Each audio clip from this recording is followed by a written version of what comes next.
Welcome back to my YouTube channel. I hope आप सभी अच्छे होंगे और आपका एग्जाम भी अच्छा हुआ होगा। आज हम डिस्कस करने वाले हैं HP टैट नॉन मेडिकल में से केमिस्ट्री सेक्शन को कि किस तरह के क्वेश्चंस आज के एग्जाम आए थे which is on 24th of the November और क्या उनके आंसर होंगे। So let's start with the question number 1 या we can say question number 125। The question is which metal is present in brass bronze and German silver. तो इसका right answer होगा option number C which is copper. इसी के साथ मैं आपको बता दूं कि अभी जो मेरे पास क्वेश्चन पेपर है वो है सीरीज बी का। देन नेक्स्ट क्वेश्चन है 125 which is the correct electronic configuration of the chlorine. तो क्लोरीन की राइट कॉन्फ़िगरेशन क्या होगी हमारे पास, वो होगा option number C which is 287, क्योंकि हमें बहुत अच्छे से पता है कि क्लोरीन का जो अटोमिक नंबर होता है वो होता है 17। देन हमारे पास नेक्स्ट क्वेश्चन है what we can get by recrystallization of sodium carbonate. So ये जो हमारे पास ऑप्शन दिए गए हैं, इन ऑप्शंस के अकॉर्डिंग अगर मैं आपको बताऊं तो इसका जो राइट आंसर होगा वो होगा option number B which is washing soda. Next question है calculate the molar mass of nitric acid. तो नाइट्रिक एसिड का हमें पता है HNO3, तो अगर हम इसका मोलर मास कैलकुलेट करेंगे तो हमारे पास जो राइट आंसर होगा वो होगा option number B which is 63 grams.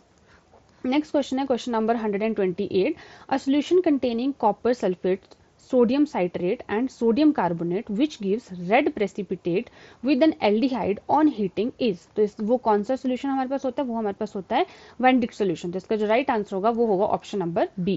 Then next question है वेरी वेरी इजी क्वेश्चन है DNA and RNA contain 4 bases each which of the following base is not present in the RNA। तो RNA में कौन सा base नहीं present होता है, which is thiamine. बाकी सारे के बेस जो वो RNA में भी प्रेजेंट होते हैं एंड DNA में भी प्रेजेंट होते हैं।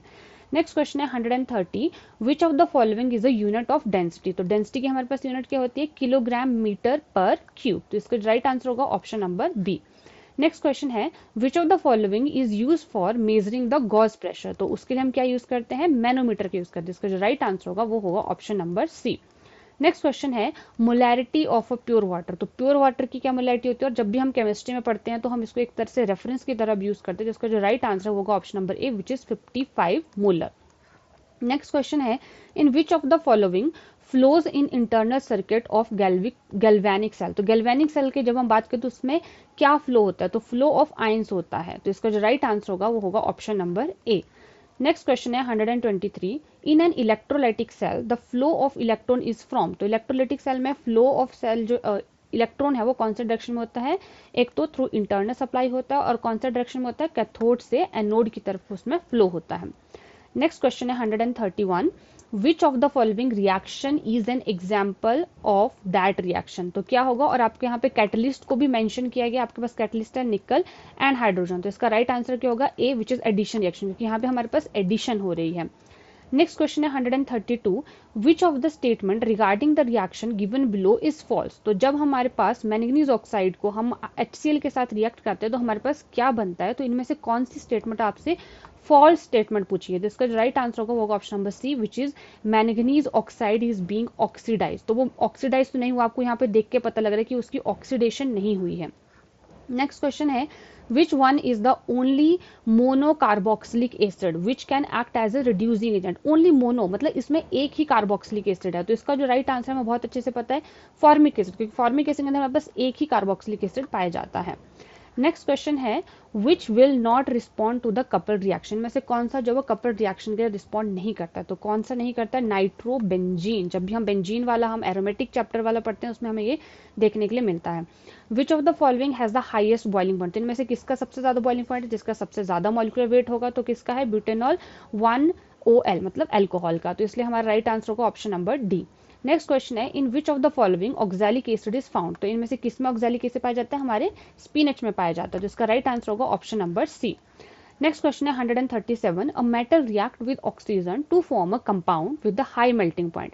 This compound is dissolved in water, what could this element be. तो क्या एलिमेंट होता है हमारे पास, वो होता है कैल्शियम, जो कि डिसॉल्व हो पाता है वाटर के अंदर।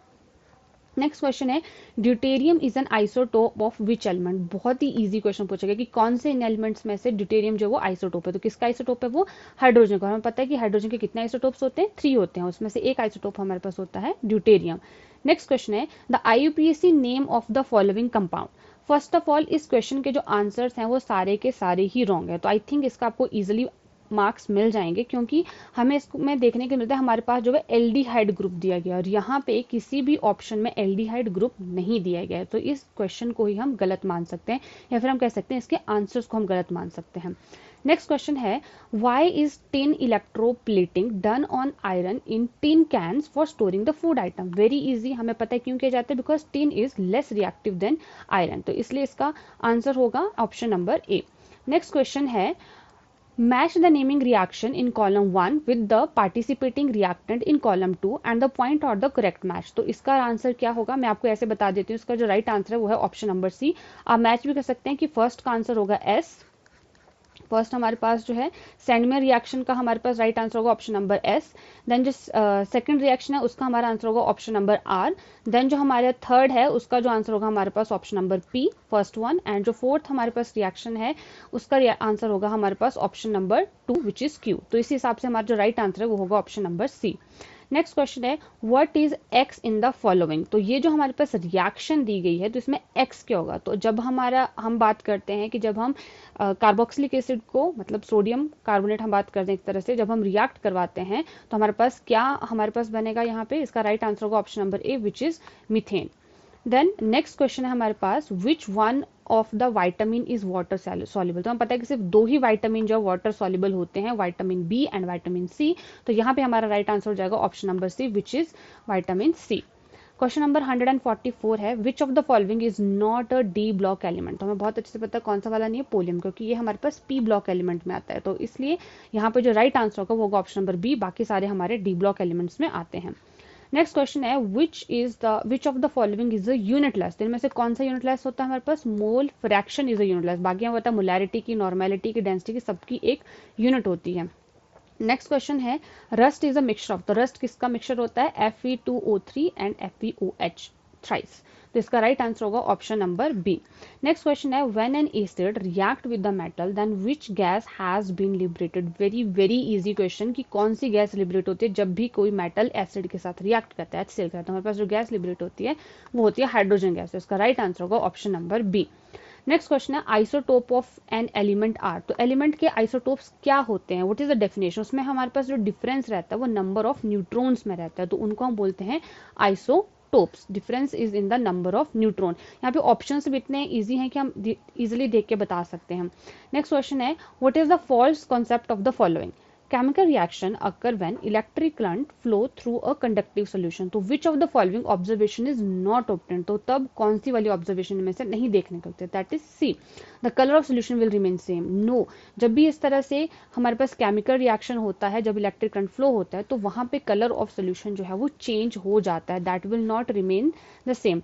नेक्स्ट क्वेश्चन है, ये थोड़ा टिल्ट हो गया है। क्वेश्चन है, in which formic acid is found. तो हमें बहुत इजी क्वेश्चन है, हम बहुत पहले सुनते आ रहे हैं, विच इज एंड स्टिंग, तो इसका राइट आंसर होगा ऑप्शन नंबर सी।